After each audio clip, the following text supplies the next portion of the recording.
say to you, my name is Fred Oakman, and as always with me today is Mr. Jake Peters. We are PS This Is Awesome, a PlayStation podcast. This is episode 291, and this is a show where we share our feelings about the current state of PlayStation.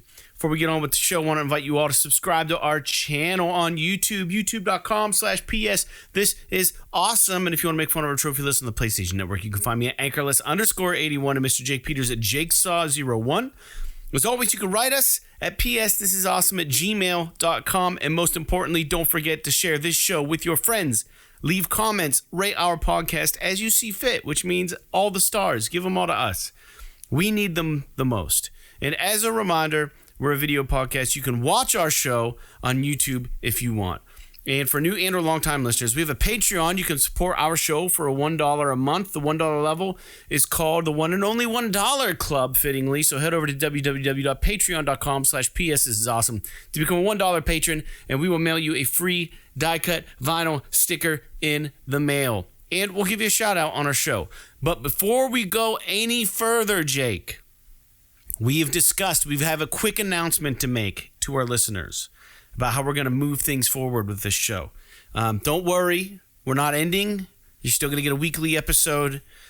But we're going to try to publish episodes moving forward slightly differently. The way I think we're going to try to do this is we're going to release episodes Monday morning for all of our non-patron listeners.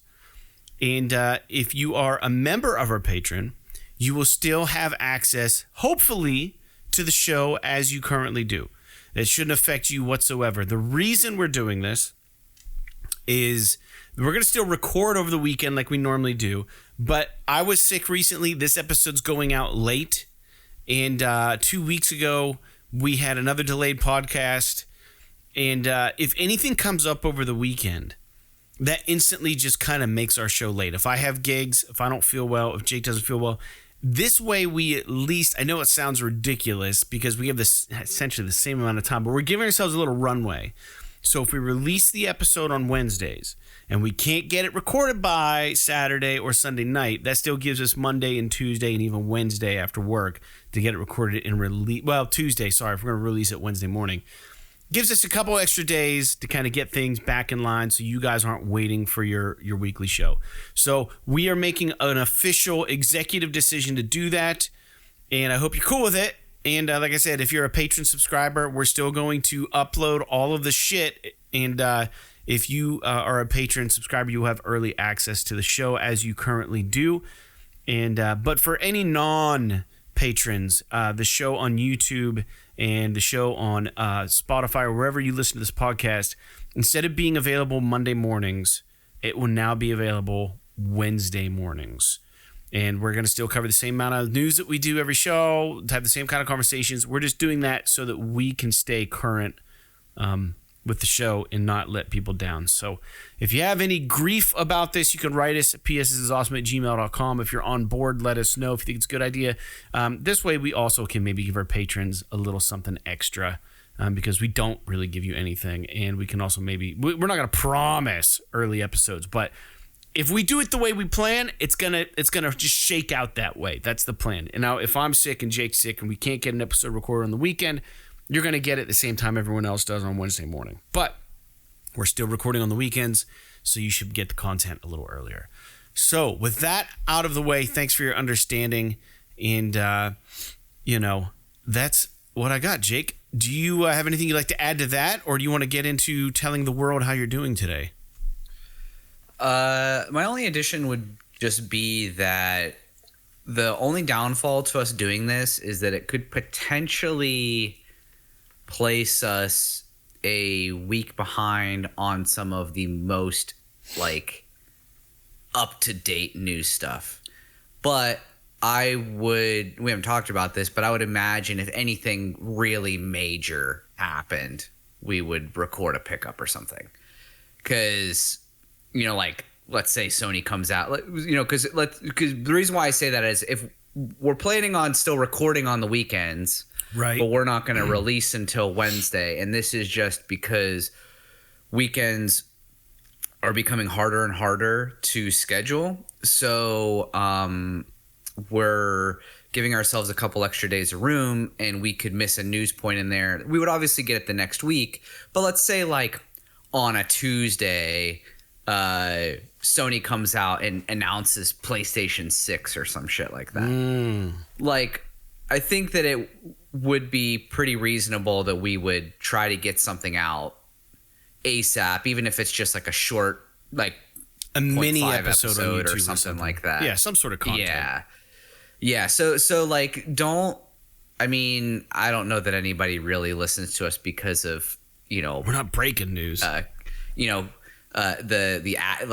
most, like to the minute news points or anything like that. But I don't know. I feel like it's worth mentioning just because I'm sure people are thinking about it being like, oh, well, if somebody really, really gives a shit about, like, they need to know right away what we think about the next fucking piece of news from the ABK deal or something. Yeah, right. Then it's like, okay, well, I'm sorry you're going to have to wait an extra few days for that. But if it's something that is industry shaking, like I said, like a new console or, they announce Richard 2 or something, then yeah, we'll have to record a pickup. But that's all I had to say. Yeah, don't expect a pickup unless it's fucking fire news or something. Because that shit, it's hard enough for us to do this once a week. For instance, I'm playing on Friday. I think last week I was sick on Saturday night, Sunday. I had a gig Friday and Thursday. And I just with me playing, and it's just really tough. But like I said, for the patrons, you're still going to get your episode Monday morning. That's still the plan. I'm going to try to get all this shit buttoned up on the weekend because I don't like doing this on work nights. Like we're doing right now, recording on a Wednesday night, dude. This is tough. I got to be up at 6 a.m. So by the time I'm done editing and doing all this, we're starting the podcast at 7 tonight. So, at the time this is all done, we're done talking and this stuff gets sent out and it gets scheduled and the graphic is made and the YouTube stuff is uploaded. Dude, it's going to be like 10 o'clock tonight. So I'm definitely throwing down 3 hours here tonight on a work night to do this. Jake, you're throwing down some time also to sit and have a conversation with me. So yeah, don't expect the patrons. This isn't also like us trying to get money out of people to get more people to be patron subscribers, although we do appreciate it. We don't expect it, but that's one of the perks we can offer our longtime supporters. So it's just going to work out that way intrinsically. That's not the goal. The goal is just to make sure that we can keep on a schedule and not have to delay episodes. So we're just going to push things out a little bit to give us some runway to get things done. Yeah, good points, Jake. How are you doing today? Good? I don't know. Yeah, I guess. Yeah, I don't know that there's anything really too much to say. Just long day. So trying to stay, I don't know if I want to say energetic. And I know we talked a little bit about maybe trying to record in the mornings on the weekends as opposed to the evenings, and I think that's a good idea. Maybe that'll help with some of that a little bit. It is tough to, like, I was up at 5 and worked out and everything, and then had to, I don't know, my work days are usually 10 or 11 hours, and then stop at the store and then come home and get so it's tough to stay active. And it would be one thing if I was I don't like drinking caffeine in the evening either. So I'm not going to drink caffeine before doing the podcast because I want to make sure I can sleep tonight. Right, makes sense. But not trying to complain. Enjoyed my birthday yesterday. Yeah, happy belated. Which was pretty neat. I got stung by another bee this past weekend, so my whole fucking leg was swollen. That's always awesome. But other than that, it's been I'll talk about that in a minute. But yeah. Very good. Very good. Very good. I don't have a whole lot to say, except I just got put on a show. I'm playing with Rookie of the Year in Erie, doing a solo set. which is crazy. Really? Yeah, they were like a big band in 2014, 2015, I think. I don't know, 12 years ago. They were like, kind of like emo, pop punk. They're coming down to Erie and doing an acoustic set. And the singer apparently knows who I am, according to the promoter. He was really stoked I was going to be on the show because he knew some of my older bands. I was like, oh yeah, that's awesome. So they just booked that September 9th at Voodoo Brewery. And that's going to be in Erie, Pennsylvania. I'll be doing a solo set. And maybe there'll be some people there, which would be awesome. I did go to a concert on Tuesday last week. Went and saw Ben Nichols play, and got to meet him. It was awesome. We hung out briefly and we talked, and I got a picture with him, which was kind of cool. He's a songwriter I've always kind of looked up to. Really nice dude. Really weird. Like I asked him a question. I asked him. He doesn't know me from fucking anybody, but I was like, yo, dude, like I gotta know, like when you write music. I said, I'm a songwriter myself. I said, do you usually write lyrics or the music first? And he goes, dude, music all the time, 100% music. I'm like, what? I'm like, you're a lyricist though, man. Like your lyrics are good. He goes, that's the hard part. He goes, I was like, exactly. Don't you want to get the hard part out of the way and then have that fuel the music? He's like, no, man, I can't do it that way. I can't do it that way. And I'm like, dude, that's the only way I can really do it. And we were both like, kind of like looking at each other like, what the fuck's wrong with you? But that was an interesting conversation. And he also, for the folks who know that I like Cormac McCarthy, Ben Nichols has a brother. I think his name is Jeff Nichols. I actually don't know his name. I can tell you in 1 second. And he's a movie director. And I'm not going to tell you what he told me that his brother might be working on. But I will tell you that we did start talking about Cormac McCarthy because... Ben Nichols is he's a big fan of Cormac McCarthy, as am myself. And his brother directed a movie called Mud with 1D. Matthew McConaughey was in it. It was really good. Jeff Nichols is his name. Yeah, he wrote and directed this movie Mud with Matt McConaughey. But we were talking about Cormac McCarthy. And surprisingly, Ben Nichols has a solo record, 5, 6 songs, maybe 7, I don't know, called Last Pale Light in the West. And it's like he's outwardly just in interviews have told people that like he stole lines straight out of that book for lyrics because he found it so moving, out of Blood Meridian. And my buddy Donnie was with me, and Donnie asked him, was like, so what did you have to do to get permission to like bite so hard off of Cormac's work? And he goes, honestly, I didn't do anything. And we're like, what? And he goes, yeah. He goes, I just wrote it. And I just, in every interview, every step of the way, I never claimed that like any of those stories were mine. I always said I was completely inspired by, and in fact, I stole lines straight out of Cormac's work to write these songs. And we're like, that's crazy. And he's like, yeah, dude, I didn't do anything. And he goes, here's the kicker. Cormac McCarthy died, and like he had like this. He was part of the Santa Fe Institute, and they said part of the National Archive. They've included Ben's record with Cormac McCarthy's shit, and he goes, I don't fucking believe it. That's what they told me. He goes, I got to get down there and see it there in person. He goes, I can't believe that they would even do that. He goes, what an honor, such a nice guy. But I was really stoked to see him play solo, and that was part of the Bike Riders tour. And man, I'm glad. They always say like don't meet your heroes or the people you look up to because they can immediately just fucking let you down and be pricks or assholes or whatever. So you kind of like are a little apprehensive about talking to people. But he seems like such a down to earth guy, and all the interviews I've ever read, I was like, I'm gonna try to meet him. And when he was done, he was just walking around greeting people, shaking hands, and I was like, dude, I'm sticking around for this shit. I gotta meet this guy. And it was great. And so we had a chat. And he does this, Jake, he has this thing called the Bike Riders Tour. And you're a motorcyclist more than I am. He before Lucero kind of got big, he was still in Lucero, but he was going out and doing a motorcycle tour. He would pack his guitar, that's it, book a tour, and just go use whatever fucking setup the venues had, called the Bike Riders Tour. And that's what he did. And they came through and they played the Thunderbird in Pittsburgh. And I have an inkling. He does this every year. And it's not super sold out, but it's also not like scantily, like scarcely attended or whatever the hell you want to call it. But I have a feeling that yours truly would fit great on this tour. And if I just get my bike riding chops up just a scotch, I'm going to fucking try to get on this tour. I don't think it's going to happen. But like, how many singer-songwriters are out there riding motorcycles that would like fit in with that crowd? Dude, I'm a shoo-in. Like, got to make it happen. Got to make it happen.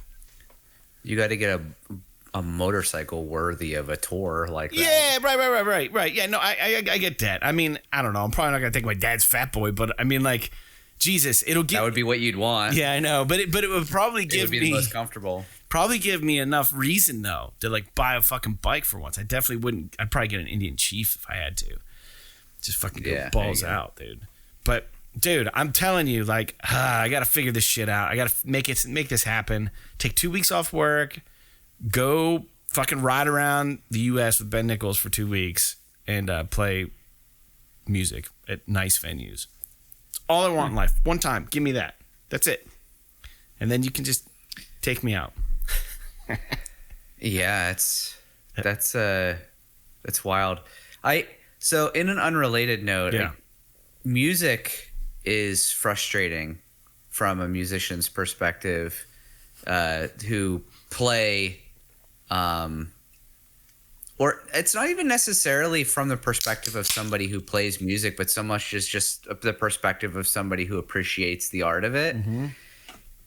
Sarah and I were watching YouTube over the weekend, and I saw we watched a music video of a band doing a cover of Sweet Child of Mine, Guns N' Roses, famous song. Yeah.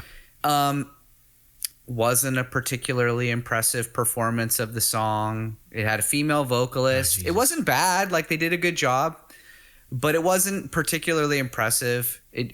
And on YouTube, 60 million views. How?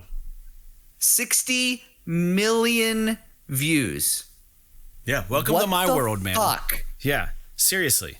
Like, and I'm not even saying that you have to, appreciate, to be honest, like, singer-songwriter shit is never going to get those kind of views. It's never going to happen. It's too in the weeds. Most people are not going to, you're not going to get 60 million views on. But it takes a cover song. Unless you're literally like fucking writing a song like Operator or something like that, you're not going to get 60 million views. And well, even nowadays you're not, dude. Right. So, it's so weird that I like that the song you came up with is Operator. Like that's the standard. Like, dude, if you write Operator, you might get the views. It is a great song. Have you fucking heard the song? Yes.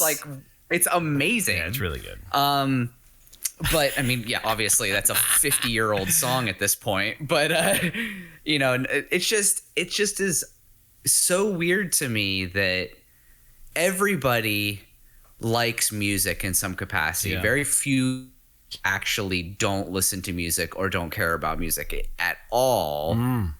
But like, I don't, it's not even necessarily what was hurting my brain whenever we watched this video was not necessarily that a cover band or a cover of a song got 60 million views because we're used to audiences liking cover bands more than they like original music. I mean, they just want to hear shit that they know.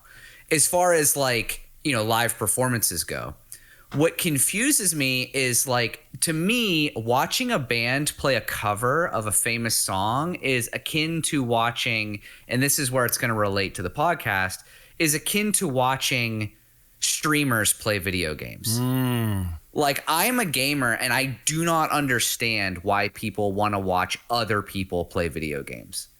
And I know that you stream some, and I get that you have that interaction with the people that not many watch and stuff like that.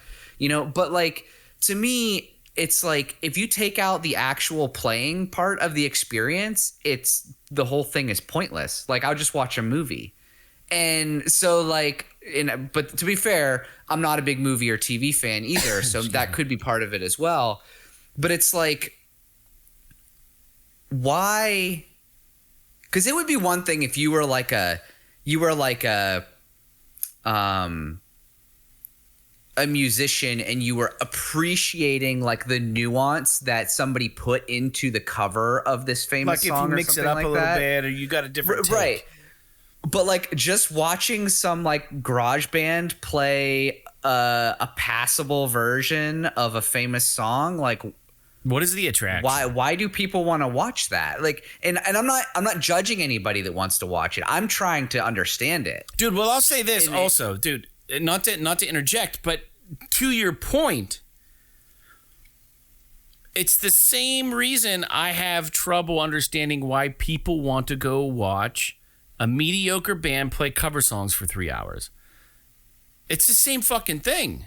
Like, I get that you're out and about, but it's like, you're drunk, you like doing shit that you know, getting the crowd into it. I don't know, but man. It's like, so would you rather go watch someone play a video game at a movie theater, like on a big screen, and have a drink while you watch someone else game? Well, like, if you want a more direct analog, help me. If you want a more direct analog, would I be more interested in going to an actual live esports competition versus watching somebody stream on Twitch? Yes, definitely. Right. So like, just because there's an energy there that's not, you can't translate that through the fucking screen. Just like, watching a good cover band, like a good bar band play live, because of the crowd and the energy and the alcohol and like everything, like it's a different experience.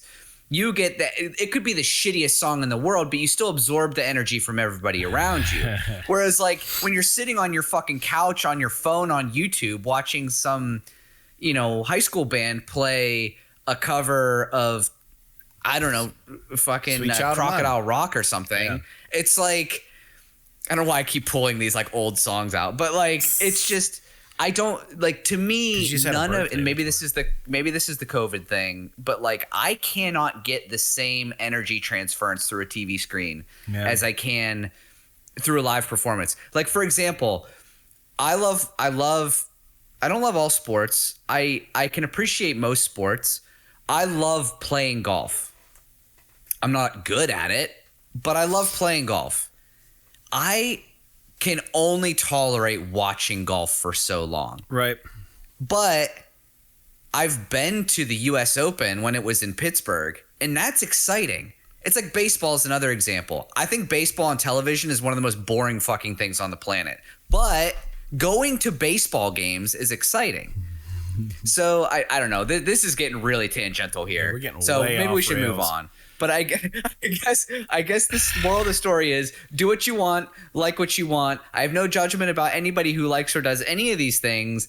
I can't relate, and I don't know why. And Sarah was like, "Oh, well, it's like I can understand why people like watching Twitch streamers because it's like watching sports." And I'm like, I guess I can maybe understand that from a very base level. Yeah. But like, I don't know. Like it's so weird. It's so weird to me. And maybe if I got down and I really like played, I guess part of the problem too is that like in Twitch streaming, you get the perspective of that one person. Whereas like whenever you're watching a hockey game, for example, you get the whole view of the field, you get the commentary, so maybe I would be more interested in watching like esports or something. But I don't know. Let's talk about something else. I'm fucking going on too long about this. I'm really digressing hard. This is definitely a cafeteria table conversation. Yeah, I don't know. Yeah, it is what it is. But regardless, we need to figure out how to record a cover song and then just make a video of us playing like a Tom Petty song. That'll get us some interest. I will say, let me just say this, like fucking Cardi B or something. Let me just say this, and then we will drop it. We'll drop the conversation. We'll move on to what we're playing. When we play original song after original song after original song, nobody's like getting up and leaving. People are kind of, you're looking around, people are into it, but it's unfamiliar to them. And then the second we play a cover song, everybody's tuned in. And then when we play the next original, people are tuned in. And it's just like, you almost need to set that baseline to show that you know what the fuck you're doing. It's weird. It's like when we play a cover song and it sounds good, people are like, holy shit, these guys are really good. But they can't pull an original song out of what we're doing and be like, that's a good song. They don't have the capacity to do it. Or maybe all their songs just suck, but I don't think that's the case. They're not able to. You have to captivate the audience first, I think. It's fucking weird, man. Because I'm different, I guess. You know, we're musicians. I don't know. I can appreciate a good song when I hear one.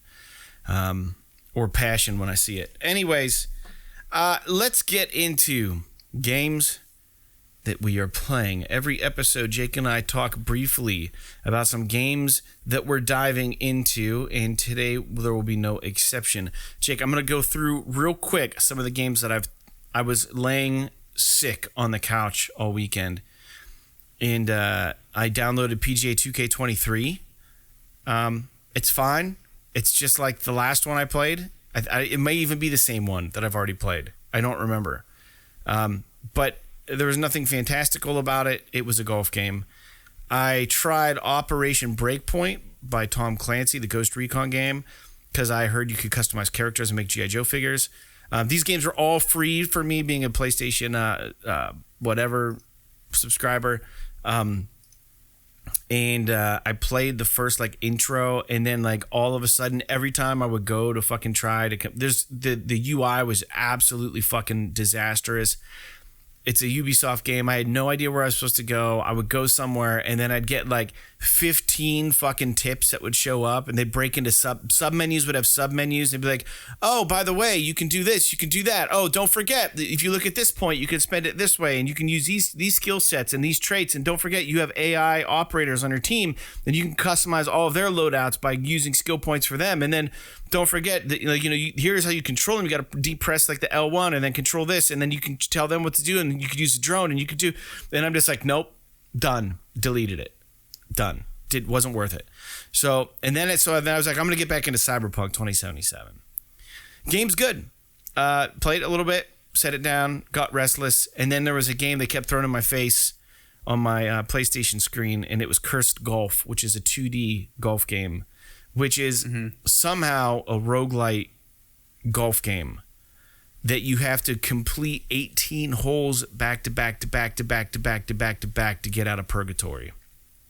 And the holes change every time you lose. And the way it's set up is that you get skill points, you get coins or whatever, and very much like what's the card game that's a roguelike that I liked? You know what I'm talking about? It wasn't Inscription. Slay the Spire. What was it? Slay the Spire. Yeah, it's like Slay the Spire, so you get to pick your trajectory. After you get past a certain point, you can go left and get like unlocks, or you can go right and like take on another hole. And you do these different things. And the furthest I made it was through 3 holes, and it was just like, they're like little. It's not golf like you think. Like, there are obstacles, there are cards you can play for your shots. One drops the ball, like as soon as you press circle, wherever it's at in its trajectory, just drops straight down. Shit like that. It was cute, but again, I spent enough time with it. 3 holes in, died once, tried to replay a couple holes, and I'm like, I'm deleting. Delete.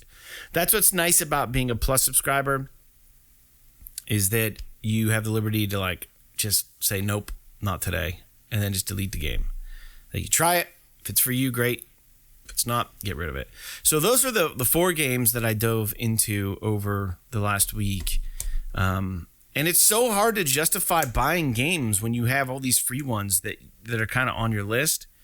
But I do got to get into Final Fantasy. I want to do Octopath Traveler. I don't know. Alan Wake's coming out in October. I don't know what the hell I'm going to do, man. But anyways, I still want to do the Queen DLC pack for Beat Saber. But all that aside, that's what I've been playing. Jake, what about you? I beat Final Fantasy 16 Congratulations. this morning, actually. So I haven't had a chance really to play anything else, but I did finish the game. I'm I may step back in and just top off a couple of side quests that people say are really good, but that won't take very long. And then, so I think I know I said I was going to try to get to it before this podcast, but I haven't had a chance. So I think this weekend, unless something else tickles my fancy, I'm probably going to jump into Quake 2. But yeah, I just finished Final Fantasy 16. It's pretty fucking awesome. The game is too long, but I did really enjoy it. And I do recommend it for anyone who has any kind of interest in action games. The RPG elements are not very heavy. There's some pretty good. You have a pretty good ability to kind of customize your moveset to the way that you want to play, and it's not like super deep, so nothing's really going to get you. Nothing's really going to get you confused or overwhelmed, I don't think. Once you kind of get the dodge mechanic down, and you get in the parry mechanic, and you get the kind of the what do they call that? The stagger system down. It's awesome. It probably has. I'll be honest with you. I hate boss fights in video games. I just think that they're antiquated. We don't need them anymore. Generally, I think that they're the worst parts of a lot of video games. But this game is an example of something where this game probably has the best boss fights in any game I've ever seen. They're so good.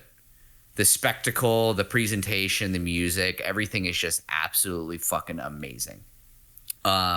So if anybody is interested, I recommend checking it out, especially if you're not sure and it goes on sale, then I definitely recommend it. But if you're really not interested in getting beat up for the long haul or whatever, yeah, maybe wait for a sale. But I don't know. I loved it. And it's honestly, I'd have to go back and look at the other games I've played this year, but it might be my game of the year so far. Ooh. I really, really liked it. It was just too long, in my opinion. But I do really like it. Very good. Yeah. It's definitely on my list. I just can't foresee a reality in which I get to it anytime soon. Yeah, I get it. I get it. I mean, you got to have a chunk of time to set aside for it. It's not like it's, something you just play over a weekend or something. Yeah. Well, usually we talk about, we get into channel comments, listener feedback, that kind of stuff. Dude, we had zilch, and we even gave people extra time to get back to us. We had absolutely nothing.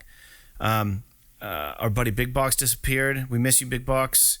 I posted a little video saying that I was sick, and we were going to delay 291. And we had a message from J1 that said, get well, it's not your fault, we'll wait. So I appreciate that, J1. And essentially, man, I just kind of appreciate you guys still staying tuned in. This is where the algorithm kind of screw us, man. And that's one of my fears of releasing this episode off the algorithm. We got to kickstart that back up by just getting back on maybe a Wednesday release day and just get consistent again. We haven't been inconsistent. We've had 2 episodes in the last, 70 some, that 2 or 3 maybe that were, 2 just happened to be close to one another. But yeah. Dude, I guess what I want to do is get into the news. And there are quite a bit of points here, and I know it's a work night. So we'll talk at length about the things that we naturally want to talk about, and other things here we can just kind of let go and just put them out there for the listeners to feedback on, or whatever you want to do. This is a brand new news point, and this one kind of comes at a resounding negative reaction, which is kind of disappointing. Sony has announced new pricing for PS Plus, and they do so after maybe their worst month of game announcements for the year for PS Plus subscribers. So it's getting right to the numbers. PS Plus Essentials is increasing from $59.99 to $79.99, which is a $20 increase. That's a lot. Yeah. PS Plus Extra. That's a 30%. That's a 33.333 whatever percent increase. That's fucking insane. Yeah. So PS Plus Extra is increasing from $99.99 to $134.99, which is a $35 increase. PS Plus Premium is increasing from $119.99 to to $159.99. So a $40. So we're getting a $20 increase on Essentials, which is almost mandatory at this point to play online and have cloud storage. It is mandatory. So $80 a month for that. We're getting an increase a year. $35 more a year for extra, and then $40 more for premium. So with that, it looks like everything basically has gone up like 30 to 35%. That's crazy. I mean, I still think it's worth it, especially the extra tier, but it's crazy that they announced, like, they jumped this much at one go. Like, I do wonder, when, like, there's gonna be some kind of crazy pricing increase for Game Pass. I have to imagine, like, if PlayStation Plus is increasing this much, like, I wonder if there's like something coming. I think what's driving this is all the fucking attorney fees to pay for this Microsoft Xbox fucking acquisition shit. They gotta pay this. I doubt that, but like maybe they're doing this ahead of Spider-Man or something, because maybe there's some feature that's going to be added, or maybe they know they've got some hits on their hands with the upcoming live service games that they're working on, and maybe they're like, let's increase the price now, rip the sticker off or rip the Band-Aid off, and then hit them with some juicy stuff. I don't know. We'll have to see, but that's a pretty heavy price increase. It's really disappointing, actually. Like, I mean, I get inflation. I understand how it works. But I don't know. It's disappointing. Because it kind of... Yeah, they would have been... I mean, I don't think it would have been so bad if they would have been like, okay, we're going to increase it $10, and then maybe next year they increase it another $10 or something like that. Like... But I guess maybe this is just it. They're going to rip off the Band-Aid and be like, $35 increase for extra now. And then if they don't change the price for another 5 years, then okay, that's not a big deal. But if they turn around and fucking increase the price again next year, fuck that noise. Like, like Netflix is doing, like every fucking 6 months, they're sending me an email being like, we're increasing the price $1 a month. And it's like, okay, well, I used to pay $7 a month for Netflix. Now I'm paying like fucking $20 a month for it. Mm-hmm. It's like, if they're gonna do that shit, then I don't know, man. I mean, I guess it's like death by 1,000 cuts, dude. To have it, but that's what it is. I mean, honestly, I don't even really need it, except for the cloud storage. I like that, but other than that, I mean, I could get away without the extra. But it is nice to have for the library of games. I don't know that I used them much. I mean, I used them when I was down for the count this weekend, but not one of the games that I downloaded for free, quote unquote free, would have I ever purchased. I mean, I just got them because they were available and they're already pretty much deleted. So I don't know. Maybe they're going to start giving us more games. Maybe. I mean, there was a few games on there that I played that I enjoyed. Yeah. Like Ghostwire Tokyo and Stray was really good. I will say I did play Stray, yeah.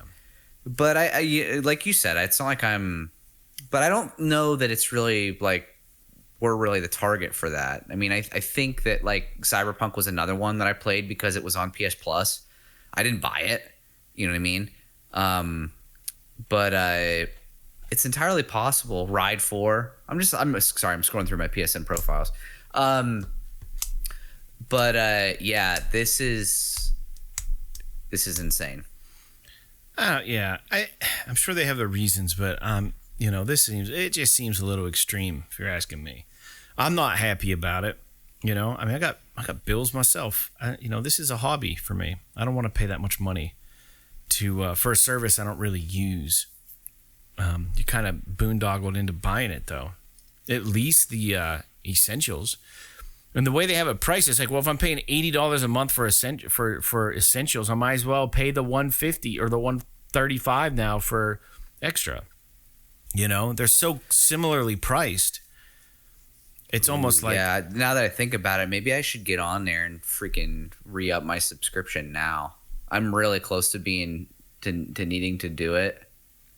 yeah, Because it's like fucking 7 days. It's like a week from today is when it's going up.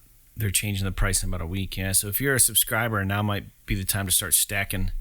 If it'll let you, I don't even know if they let you do it anymore. All right, well, Jake. With that being said, how about we talk about the new PlayStation Plus games coming to PlayStation in September, and they're not great. We're getting Generation Zero on PS4, the massive multiplayer online game Black Desert, and we're getting Saints Row. So I've heard Black Desert is really good, but it's an MMO, so I won't play it. And I've heard Saints Row has gotten a lot better, but I don't know. That game it took such an optical hit. I don't know that anyone's going to really want to play it. Although it's free, so why the hell not? And then I've just heard Generation Zero just isn't good. So,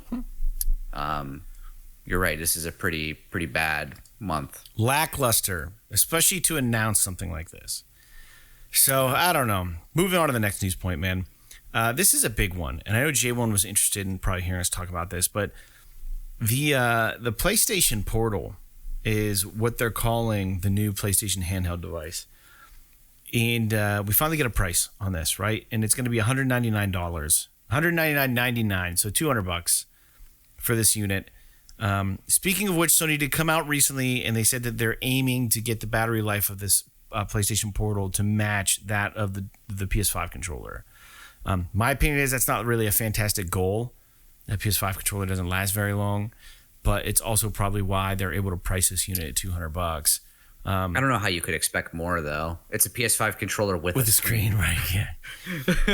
So, do you have anything you'd like to talk about that? I don't know. I think that this is... I don't know if I'm going to rush out and buy one of these, but I think that the price is reasonable. I think it's at the top end of what you could reasonably charge for this. But if it comes out and people really, really like it, and I have a couple extra bucks, I might think about buying one just to be able to, remote play while I'm in bed or something like that. Yeah. Because I don't really play my Vita anymore, and I hate playing games on my phone. So I might be interested, but it does seem kind of big. So I don't know what the hell you're supposed to do with it when you're not using it.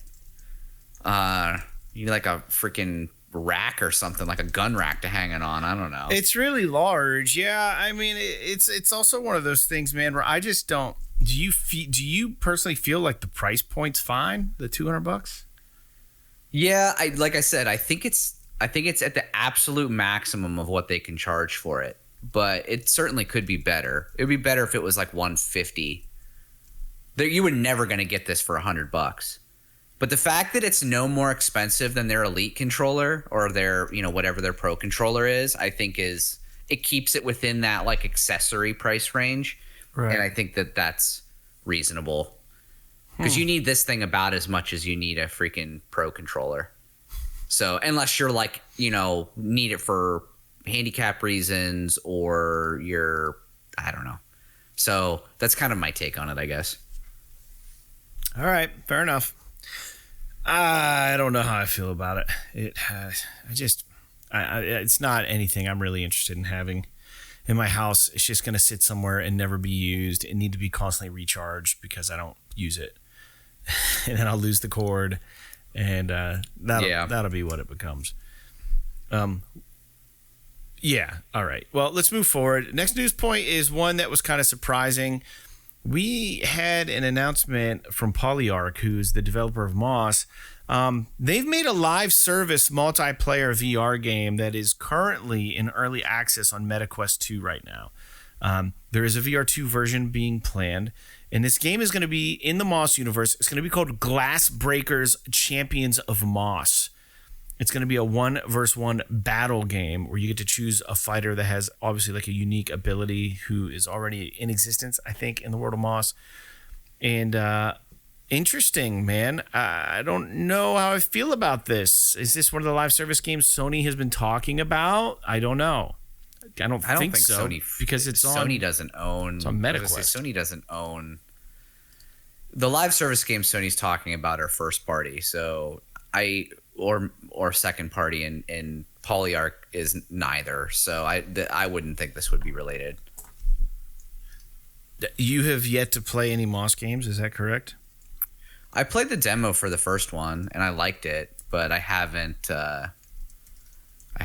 beaten any of them. Any interest in this? No, because it's multiplayer. I would go back and play the Moss book 1 and 2 before I would even think about looking. Which I highly recommend you still do, regardless of whether you're interested in this or not. Yeah, they're fantastic games. Well, this is also an interesting thing. Speaking of VR and maybe the potentiality of maybe one of our favorite VR things coming to fruition, Gematsu has uncovered recent trademarks that are alluding that we could see a resurgence of ASTROBOT. Some trademarks were filed by Sony for the ASTROBOT character in Europe. So everybody's speculating whether there is, after all, an ASTROBOT game coming to the PSVR 2. And weird that it's only in Europe, but I mean, maybe that's where they needed to be filed. I don't know how this stuff works. I would be super stoked on an ASTROBOT game. Yeah, that'd be cool. I mean, I hope it's not a VR game, but I think it is. I just think it'd reach a broader audience if it wasn't. I mean, I think it'd be cool for them to do another rescue mission or whatever to support the VR, but it would be nice if it was playable outside of VR as well. All right. Yeah. I don't know, man. I want a VR ASTROBOT full-on fucking game. Because the VR needs it. It needs it. And we need our ASTROBOT back, dude. So, definitely. Yeah. So, a news point that we've obviously not been talking about yet this episode that I wanted to bring up briefly, and we'll just touch briefly on some things that came up, is opening night live happened at Gamescom. Gamescom is underway. In fact, I think it's over at this point. But there were some standouts during opening night live. Now, there weren't big announcements or anything, but there were some new things. And Jake, let's get started with some of the things that I was surprised by. Little Nightmares 3 was announced. Mm-hmm. You know I like Little Nightmares 1 and 2. Yeah.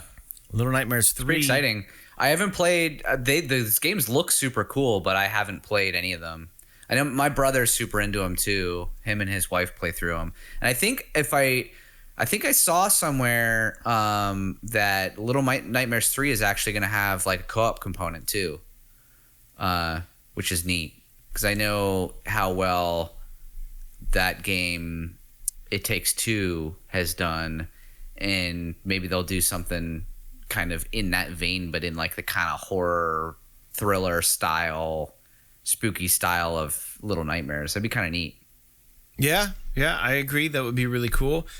I don't like the idea of it being exclusively 2-player, but I think it might be. Oh, sure. I think it could be. I don't know yet. I don't know if they've come out and said one way or the other.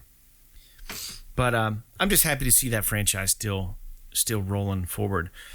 The other thing, another standout, and we don't need to really talk about this, but Honkai Star Rail is getting a PS5 tech test.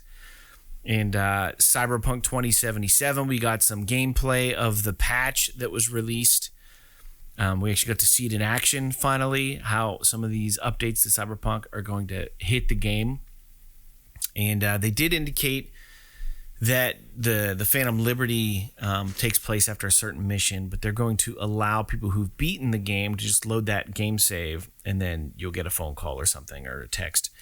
And much like other games that do this, you can also just jump straight to the Phantom Liberty mission, the stuff from a new game. But your character will lack, I would imagine, the development at that point. So that was interesting. Cyberpunk 2077 patch gameplay. We got a little bit of Alan Wake 2 extended stuff, extra gameplay, and I wanted to talk about this briefly. And it's not, I'm not going to break all these down on the YouTube channel for all the different timestamps. This is just going to fall under Gamescom opening night live. But the Alan Wake 2 stuff, there was an article that came out recently on Push Square that indicated that Alan Wake 2 is being developed at Remedy by like a smaller team than one would expect because it looks so freaking fantastic. And this game is garnering a lot of traction and attention. I didn't watch the extended stuff because I already know I'm all in day one on this game. 100% I'm in. I don't want to know anything else about it. Which is really interesting because I think I'm probably like an outlier here where like I didn't like Control whatsoever, which is also a Remedy game, in which also the world of Control and the world of Alan Wake are intertwined. But I really like fucking Alan Wake. So like I'm like, I don't understand why I dislike Control so much. I think the story of Alan Wake just made more sense to me, and that's why I liked it. But I don't know. Hopefully there's not a lot of crossover in Alan Wake 2 with Control. I hope that there's not, because I'm going to be really fucking disappointed if they pull some weird shit at the end. Is it that you didn't like the story of Control, or that you didn't like how it was presented to you because it's confusing with all the things you have to read and all that kind of shit that make it sort of difficult to navigate in your mind? I did a takeaway on Control, my experience with it, and you can watch it on YouTube. Not you, Jake, but the listeners. And if I recall, my issue was that I literally only had a semblance of an idea of what the fuck was going on in this game. I had just about zero clue on anything that was going on. I don't know how... the live action stuff didn't bother me so much, and I know there's going to be live action in Alan Wake 2, they said. Some live action stuff that's just implemented into the game. It is what it is. I think there was a little bit of that in the first Alan Wake also. It's a Remedy. It's like their fucking trademark. It's their touch. It's their chef's kiss on their games. They do this weird integration of live action acting in their games. But, dude, the story of Control, like when I play a game, I want to know why my character thinks they need to do the things that they're doing. And I had nothing. Zilch in Control. It's just like, go to this waypoint, fight some fucking people. Go to this point, pick up some things, read something that makes zero fucking sense. You know, now you gotta unlock a fucking door, and it's like, okay, the door opens into like this weird ether world, and like you're just fucking in there, and there's more bad guys, and you're running from them, trying to shoot them, and you're talking about shit. Your character is saying stuff that doesn't make any sense. You know, granted, maybe I just wasn't in this game to begin with. Maybe I just wasn't all in like I should have been or needed to be. But playing that game and not having a fucking clue what's going on, it was torturous for me. The game mechanics were fine. I didn't know if the game was supposed to be scary.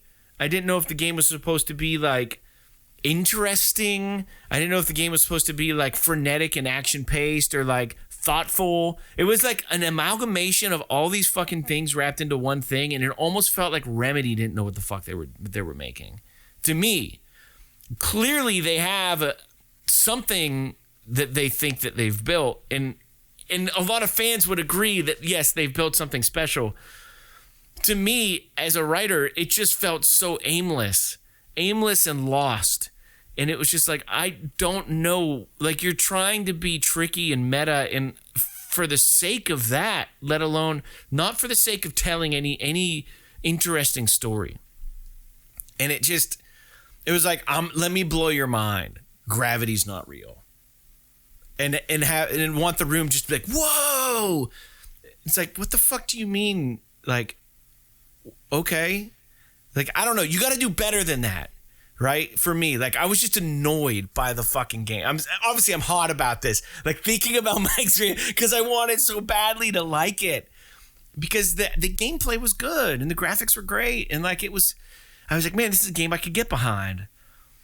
But I had no clue what was even happening, man. It was longer than it needed to be. I got lost many times, which might be on like they're by design on purpose. Like you're not supposed to really know what the fuck you're supposed to do. But like, I just wanted it to make sense. So every step of that game, I was trying to push the story forward and like a eureka moment that like things were going to click for me. And I couldn't progress the story because I didn't know where to go. And when the story progressed, it just fed me more bullshit that made no sense. And I was like, well, maybe the next fucking thing they do will make sense. And by the time I got to the end, I was like, that's it. This is it. I don't know what I just experienced. But I think for some people that translates to genius. To me, it just doesn't. Like, it didn't read right. Like, Alan Wake can be kind of confusing. Like, is he in the dark world now forever? Is he a writer? Was this island even ever real? Some of the characters, like the lady, kind of looks like your wife at times. Is your friend really a friend? Is he like part of your imagination? Like, I had that much to grab onto that it was interesting. Literally for Control, didn't have anything. Like, nothing. I'm just out there fucking doing this game. And I'm just like, I don't even fucking know. Like, I don't even know what the fuck is going on. Like, and maybe I'm an idiot. Maybe I missed one key document that maybe explained it. But, like, dude, just watch my fucking takeaway. Like, I didn't know what the game was trying to be. Like, I didn't get it. Like, it's completely over my head. Either I'm an absolute fucking moron, or I missed something, or that's what it's supposed to be. It's like nobody knows, and that's why, no one can tell you what that game's about to this day. Like, find me someone that can explain Control. Like, I bet if you Googled Control story breakdown on YouTube, you would find someone in 2 seconds. Yeah, dude, I bet you're right, but I would be like, how? How did you get there? I think you're just butthurt because it's over your head. That's all. Dude, you play the game. Tell me what you think. That's all I'm gonna fucking say. You play Control. Okay. Don't watch any fucking trailers. Don't watch any explanations. You play this fucking game and you tell me what it's about. I challenge you. You might have an idea, like, but you're not gonna be able to fucking tell me what happened. Like, you're just gonna be like, yeah, there were these fucking monsters and like staplers were attacking me, and like I was controlling gravity with my mind. And why? How? What? Anyways, that's enough, dude. The next thing, Lords of the Fallen got a story trailer. The first Descendant got another trailer. These are things at Gamescom opening night live. Call of Duty Modern Warfare 3 campaign gameplay I watched, which looked really good. I always like this shit. Again, campaign, Jake and I, we talk at lengths about how they should just release the campaign as an independent release. Looked fucking dope. And then Flashback 2 got an extended trailer. So that's all I have about that. There was a game called Retrieval, which is part of my next news point, but not really. I just want to say that, like we were talking about last episode about sci-fi games and how they're kind of making a comeback. This is a sci-fi cinematic horror game called Retrieval. We got a trailer for, and it looks really, really good. And it looks lit. I mean, it definitely has the trailer has some like AA kind of feel to it, but it visually looks great. You can tell that it's got like Dead Space, Callisto Protocol, Resident Evil kind of vibes to it, and so I'm mega interested in what this ends up being. I can't wait to see a little bit more about it. I will say this much. I did talk briefly last episode about Fort Solace and how I thought it looked awesome. It got a really cool trailer. But people who've now played the game have said that this game is missing the mark, and it's just like a walking sim that's kind of pretty, but like not very good or fun to play. Mm-hmm. Which is kind of disappointing because it does look really good. But that was another sci-fi-ish game I was talking briefly about on the episode last week, and I wanted to bring that up, at least acknowledge that people are saying that game's not good. I have not played it myself. Right. Moving forward, man, we got a lot of stuff going on here. Tormented Souls 2 was announced. It's being developed by Dual Effect. The game is set to release in 2024 on PS5, and it's set in South America. The original game was favored really heavily by survival horror fans, so this is kind of a nice surprise. Jake, did you ever play Tormented Souls, the first one? No. I don't think so anyway. Okay. Well, it's apparently really good, and there's going to get a sequel, and the trailer looks awesome. I'm not gonna lie. Anything based in like South America that has to do with like poltergeist and possession and stuff, it's way more believable for some reason. I've been on YouTube and I've watched like whatever you want to call them, exorcists and stuff on the street in like South America, and they're just scary to watch because it looks so legit. So any kind of like weird shit like that down in the South like that is I don't know, this game looks scary as hell. And then for anyone who was wondering, Pacific Drive, the driving apocalyptic video game first person that I was speculating was coming to VR too, it has been pushed out. It got a new trailer, but it's delayed to 2024. But there is a new story trailer which kind of talks about the narrative of this game. And this game is intriguing, and it's looking better and better every time I see anything about it. Jake, are you still at all interested in Pacific Drive? I'm interested in it. It's not like, it doesn't scream it, like it doesn't jump out to me as a game that I'm like, I want to like rush out and buy or play or anything like that. But it's interesting and it's unique and it's kind of fresh. So I am definitely interested in it in that respect. And if I see more about it and it seems like something that I might get into, I might pick it up. But for now, I'm kind of in a holding pattern, like a wait and see sort of approach. I want to know more about it before I dive in. But it does seem, but I am excited about the fact that it's something new and interesting. I really like the idea of it eventually showing up in VR. I know. Yeah, it would be cool. I've invented this. It's probably, I don't know. Is this why it's pushed out? It just didn't want to compete. Is it not ready? Did they go back and refocus more on a narrative for the game, and that's why they're showing off this narrative trailer? I don't know. But I think there's going to be something to this game. And I think it's gonna pleasantly surprise some people. I'm just going based on a hunch. Next news point: Sea of Stars, dude. This is a game for my brother. He should be dialed into this shit, and I gotta talk with him about it. But it's gonna be an RPG. It is an RPG, and it recently released on PS5 and PS4, and is available for free for PS Plus Extra members. A lot of people have a lot of really good things to say about this title. It's developed and published by indie studio Sabotage, and the game is a pixel art-esque old school RPG, and it looks rad. Have you seen anything about Sea of Stars? Even the cover of the game looks old school RPG. Yeah, it looks sick. And it's on PS Plus Extra, so this may be something that I kind of dick around with between Final Fantasy and Starfield whenever that comes out. So I may actually pick this up and play it a little bit, but I'm not sure. I don't want to get sucked into a game like this, though. I don't know if anybody's come out and said how long this game actually is, but these types of games can be long, although this is more of an indie title, so maybe it's a little bit more reasonable. I'm not sure. I wonder, Sea of Stars, how long to beat? How long is 24 hours? Oh. That's not too bad. That's if you don't play a single side quest. No, it says Just spread 26 fake hours. news. So it says all play styles, the median time to beat is 23 hours and 28 minutes.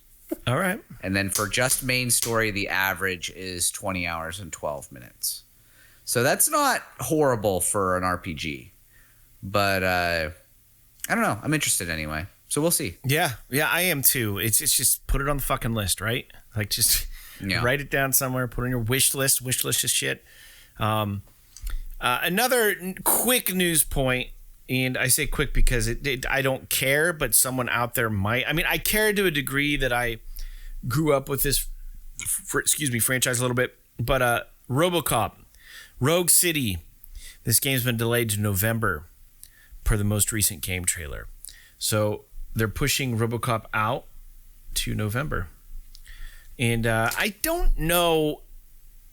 This game is very AA, which there's nothing wrong with that. at all. But I mean, to exist in today's world, maybe you do need an existing franchise like RoboCop to kind of make your money back. But like, it is interesting that this is the first RoboCop game that we're getting, and I don't know how long. There was an old RoboCop game on Nintendo, but I don't know. Like, I'm not gonna buy this game, but it's interesting to me that they're making it, because I'm not aware of a new RoboCop movie. Like, I don't know, what is this, just like a labor of love for the developer? Like, why RoboCop, man? Yeah, it seems like it anyway. Hey, it is what it is, but it got pushed out a little bit. So I don't know if that's a sign of the game not being ready, or if it's more of a sign of them just trying to find a sweet spot to release it in. But speaking of delays, Jake, the SUIKODEN remasters are being delayed to 2024 now. And the developer came out and said this is to ensure the quality, performance, and gameplay experience our users deserve. So SUIKODEN remasters, if you're looking forward to that, you're going to have to wait a little bit longer. A little bit longer on the SUIKODEN remasters, which is, I don't know, kind of a disappointment for probably some people. I bet you this is something my brother was interested in. I know the Elysian Chronicles, I think is what it was called, is mimicking SUIKODEN. And I don't know when that game's coming out, and maybe they're just trying to create a little space between that and the release of the remasters for SUIKODEN. I don't know. You know the game I'm talking about, right? The Elysian.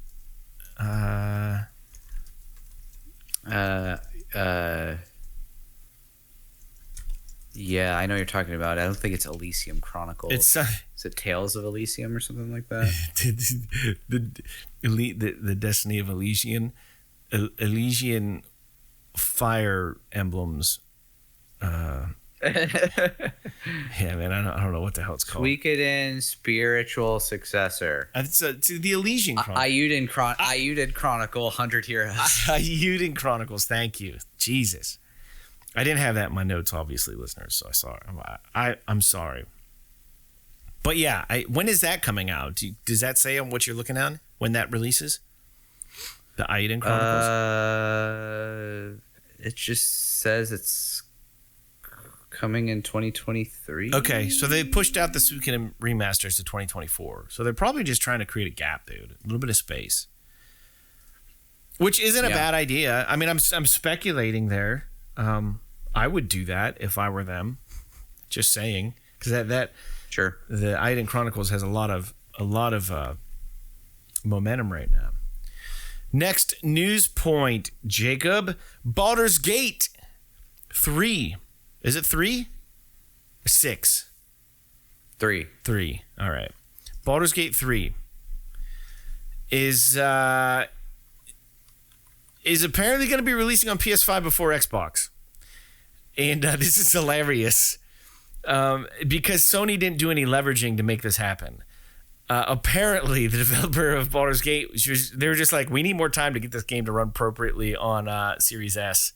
And the issue is the ability to get this game to run in split screen mode. So, dude, that's wild. So this is a pretty old news point because I never knew this. I'm pretty sure that the whole reason is because they can't get it to work on Series S, not Series X. That's what I said. I said S. Yeah, and the reason why this is a problem is because Diablo. I was thinking about Diablo. Microsoft has a parity policy with the X and S that all the games that run on X have to have the same features as what's on S. And I think since this article has come out, I'm pretty sure Microsoft has waived the parity policy for this game. No, did they? So that it can come out on X and S. They can come out on Xbox sooner. Because I think Microsoft sent engineers to Larian, and even they couldn't help them get the split screen working on Series S. So I think that they're basically like, you can release it on S without split screen just so you can get it out. I still don't think it's going to be coming out as soon as it is on PlayStation, but it's interesting that we may be seeing more of this. So we're still going to get it earlier on PlayStation, but maybe not as early as we were going to previously. Yeah. Interesting. Well, the next news point is the Lords of the Fallen game has gone gold. So if you're a Souls-like person, you like these kind of FromSoft style games, it's gold, which means here we go. Here we go, dudes. Go struggle playing a game. Go have fun.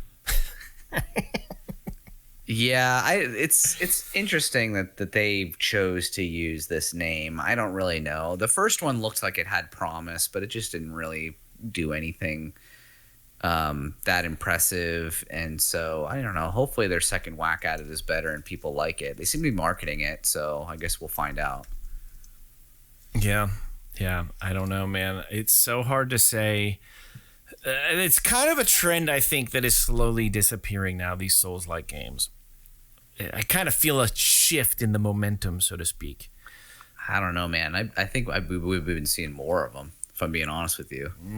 But there's just something in the air. I feel something's changed. Yeah. Maybe you're right. Yeah, maybe I am. Probably not. I very seldom am right about things. And let me write this time down real quick. I'm trying to keep these notes rolling so I don't have to go to bed really late tonight. But the next news point I had here was that the earliest we can expect to see Dragon Age DREADWOLF is going to be the summer of 2024. Now, Jake, I would say we'd be lucky to get it in 2024 at all because BioWare has since cut roughly 50 positions. And this game seems to be a long ways off. And it doesn't bode well for BioWare in general. They were initially targeting a 2023 release date next month for DREADWOLF, which they are clearly nowhere near. And they're way behind that. So the project was definitely reset. DREADWOLF was. At one point, they just reset the whole fucking thing. And let's just hope that this game doesn't find itself in some sort of developmental hell for all of the fans out there who appreciate DREADWOLF or Dragon Age. And then also just like in general for all the people who fucking put tons of their life and time into this game, dude. I don't know. What do you think about all this shit? My expectation is so fucking low for this game that if it's anything better than bad, I'll be sated. If it's great, that'd be awesome surprise. But BioWare is clearly just a husk of what it used to be. Nobody that mattered works there anymore. And this game has just been started and stopped and started and stopped and been in development for fucking ever. And so to be honest, I didn't even really like Dragon Age Inquisition all that much. So I don't know if this game is really for me, but I hope that it's good for the sake of all of the BioWare and Dragon Age fans out there because a lot of them are pretty hardcore. So it could be devastating for them. And honestly, if this game is bad, I hope EA just fucking closes BioWare. Because at this point, they're just keeping them open so they can avoid the optical damage. But because they would have, if it was any other studio, they would have closed them by now. But that's my 2 cents on the matter, really. I hope that it's good. I'll be surprised if it's great, but I don't have a lot of expectations for it. Dude, I was really surprised when we looked at the amount of hours we put into games, and I had dumped like 130 hours into Dragon Age Inquisition. And I'm like, what the fuck happened? Yeah. Because we both pretty much unanimously agree it wasn't a great game. It got its hooks in me somehow, even though like looking back on it, it just feels like a complete waste of time. I don't know. I tried to get into the Netflix series, the Dragon Age stuff, the animated stuff, and I got like 2 episodes in. I was like, I can't watch this. Like, I just don't like it. Fair enough. Weird though, because I know that was something that we talked about on the show, and I did try to watch it, but it just wasn't working for me. Next news point, which is honestly the thing I'm most excited to talk about on this show, Jake, and if we're right about anything, we've been right about Warhammer Space Marines. We started came out of the gate as a podcast talking about how the first one was amazing. We've been saying we need a new Warhammer Space Marine game. For the length of the show, all of our shows, the theme has been that game was really good. We want another one. They announce it. We got a taste of it in a trailer. We got, I believe today or yesterday, an extended gameplay trailer. All of the Gamescom initial reviews of this game have been fucking fire. All the people who have seen and talked about this game are just like, dude, this game's fucking awesome. It's lit. This game is amazing. And this 9-minute gameplay trailer. Have people played it? Huh? Have people played it? Yes, people have played it. And they're saying it's awesome. Cool.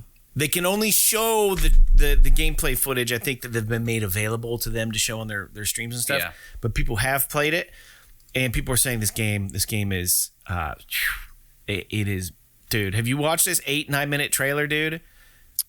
I have. It looks good, but I get some vibes from it. Oh no. And it looks so fucking good. It's got some AA jank to it that I'm hoping is just kind of like what we experienced with the original, and it's not actually. Explain. Talk more. What kind of jank are you seeing?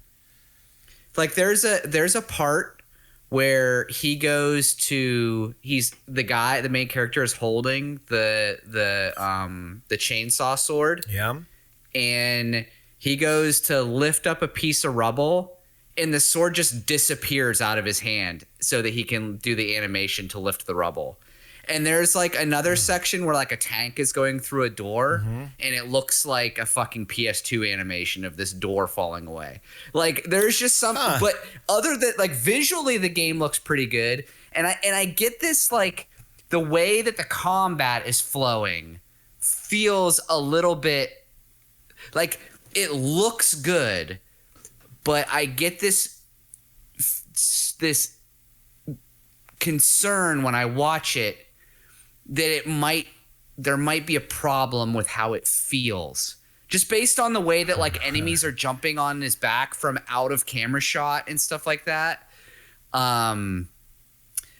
But I will say there's like visually it looks awesome, and there's some dope shit that happens where like an enemy will jump at him and he'll grab it out of the air and just like smash it on the ground and stomp on. Like there's just some dope ass animations.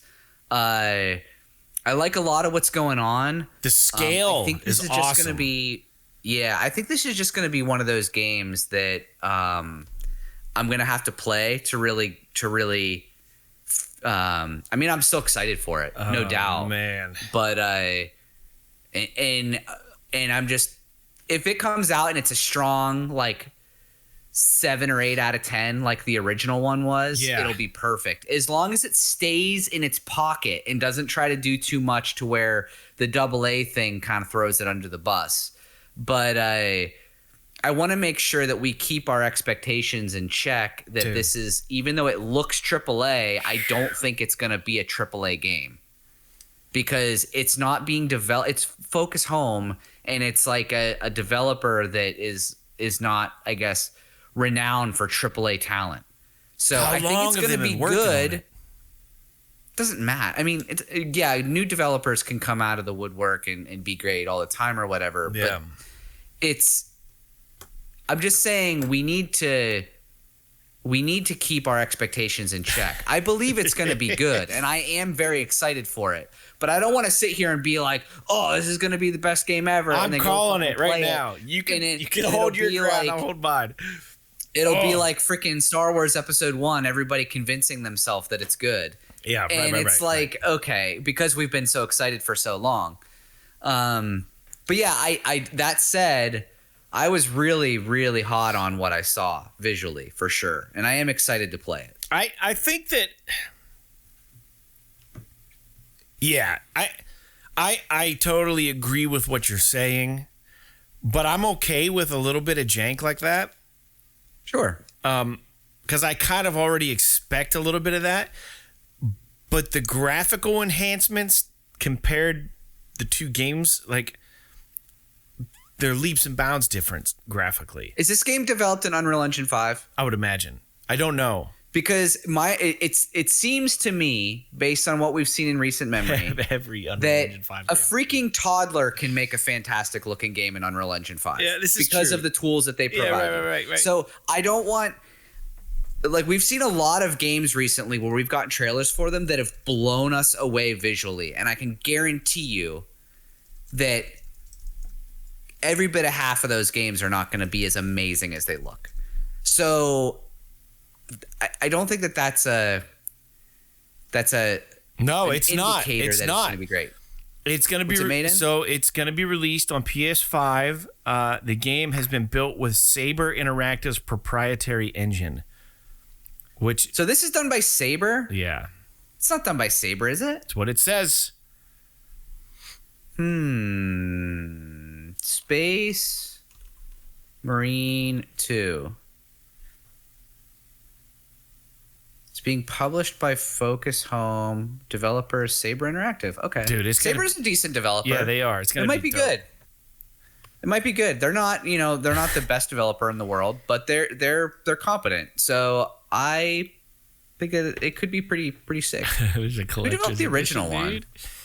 It comes with a Space Marine getting ready to hack like a Gene Stealer in half. It looks so fucking rad. Yeah, he's like rising up out of a pool of blood. Like, it's fucking that special edition statue is pretty dope. Yeah, they should have just included like some minis that you can paint. That would be awesome of the characters in the game. That'd be fucking dope, Yeah. dude. I wish that they would release a port of the original, because we can't play the original. It's stuck on PS3. So, like, because it's the same main character. So I'd love to, like, replay the original before this comes out. I think that'd be cool. But there's no fucking way I'm dusting off my PS3 to play this game. Not happening. Yeah, and if you do, you might not like it as much as you remember you did. You know?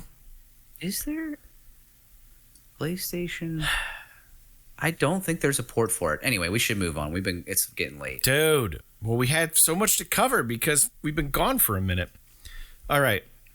So, for anyone who cares, Sony PlayStation Studios, the movie place, there are some rumors abound that there is a MEDI-EVIL film or TV show adaptation possibly incoming. Jake, I've never played this game. I could care less. Don't give a shit. Opinion? I think it looks neat. I've just never played it. The game? Yeah. So, am I surprised that they're making a game PS Plus or a Studios, TV show sorry, Stacey. or whatever? I heard this is live action, which to me is kind of stupid. This is the type of thing that would be great for like a CG movie or like an animated film, Like a or Wes something Craven like that. thing. Yeah, I don't know, but it's I don't know. It's interesting. Not really a whole lot to say though. All right, moving forward. PlayStation has announced a new headset and new earbuds. And we've talked about this real quick. The Pulse Elite and the Pulse Explorer. The Pulse Elite is $149.99 and the Pulse Explorer is $199.99. The Pulse Explorer is the wireless earbuds and the Pulse Elite is the headset. And this is the first time Sony's offering PlayStation Link, which I understand will deliver low latency, lossless audio via a USB dongle. The headsets are also compatible with Mac and PC, but the USB adapter is required, and they will be selling the USB adapter separately if you want additional ones. So one comes with each of the purchases, and then if you want an additional adapter, you can buy those separate for your different devices. What it allows you to do is with that adapter, you can simultaneously have the headset connected to your phone, but also have it through PlayStation Link connected to your PS5 or your gaming platform at the same time.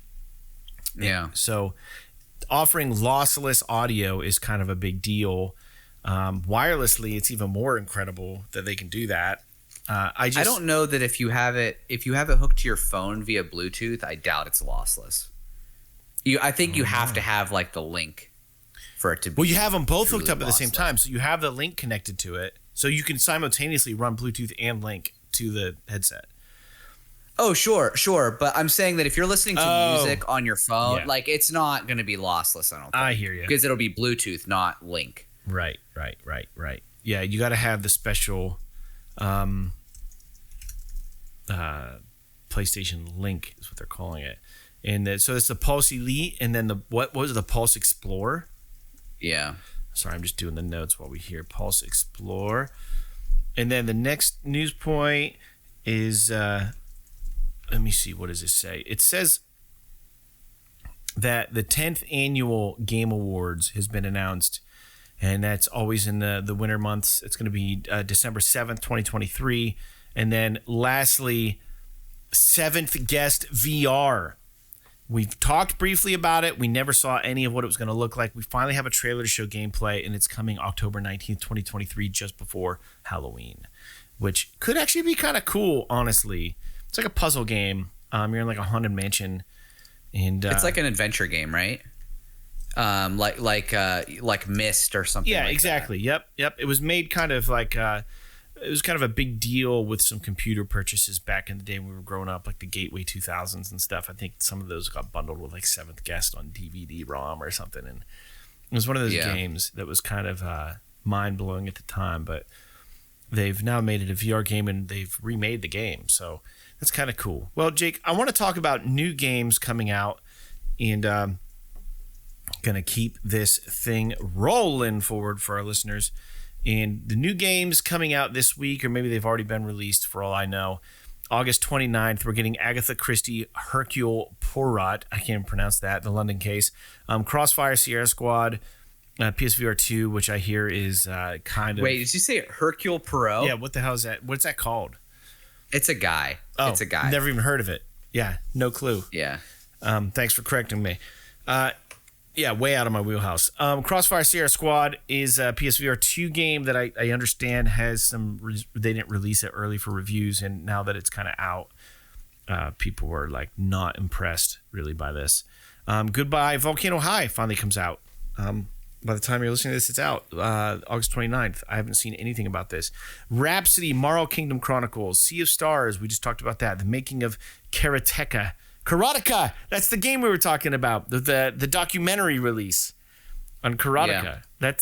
That's cool. That's out. Under the Waves on PS5, PS4. August 31st. Gourmet Warriors. How to Escape Somerville. Tenebri Pictura. Trine 5, A Clockwork Conspiracy, and War Hospital. September 1st, Bomb Rush Cyberfunk. Jacob, how do you feel about any of that stuff? So obviously excited about Sea of Stars. I had mentioned in the past I'm interested in playing Goodbye Volcano High. I just think it might be kind of a, I don't know, just like a heartfelt experience to if you want like kind of a palate cleanser. Yep. I've heard Somerville's okay. The Trine games are always good. I don't know anything about Trine 5. And I've actually heard that Bomb Rush Cyberfunk is really good. So it's like a Jet Set Radio kind of spiritual successor or whatever. Am I going to play any of these? Of any of these, I might play Sea of Stars and maybe Goodbye Volcano High if I'm feeling crazy. But other than that, not really. All right. Well, I like what you have to say. And unfortunately, I don't have any games for the closing. This is the one thing I didn't get to do notes for this afternoon when I got home from work. But we can just wing it, right? We know some games that begin with that letter. Yeah. So thanks for tuning in, listeners. And don't forget, our episodes will now be published Wednesday morning. If you're a patron of the show, you will probably still have access to them before Monday. But we appreciate... We're going to try this out. If it seems like it's not working, or if we notice like a huge decrease in listeners or something because of what we're doing, or some flashback that like makes sense, maybe we'll go back to the old way. But I like the idea, Jake, and it was Jake's idea to do this, so blame him when you guys are pissed that you don't get the episode till Wednesday. Or just go join the Patreon, and for $1 a month, you can get the episodes earlier. We won't promise that, but it probably will happen more often than not. So that out of the way, Jake, do you have anything you'd like to say to the listeners before we head out of here? No, I don't think so. All right. So I'll start off with the closing, and then you do the 2 spot, and I'll do the 3 spot. So like Zen Pinball. Zero Escape. And Xenophobe. That's an X. God damn it. Zombie, yes, with one eye. P.S. P.S. This is awesome. This is awesome.